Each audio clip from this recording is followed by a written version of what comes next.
Here I have Xiaomi Redmi Note 5A, and let me show you how to check IMEI and serial number on the following device.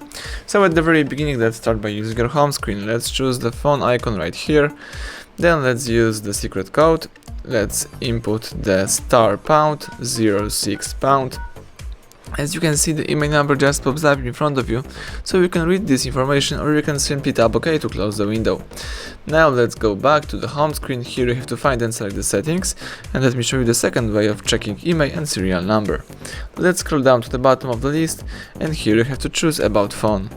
Afterwards, let's scroll down one more time in order to find the status. Let's choose status.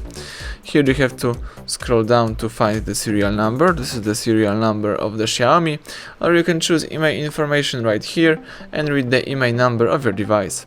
So basically that's it. I show you the two methods of checking IMEI and serial number.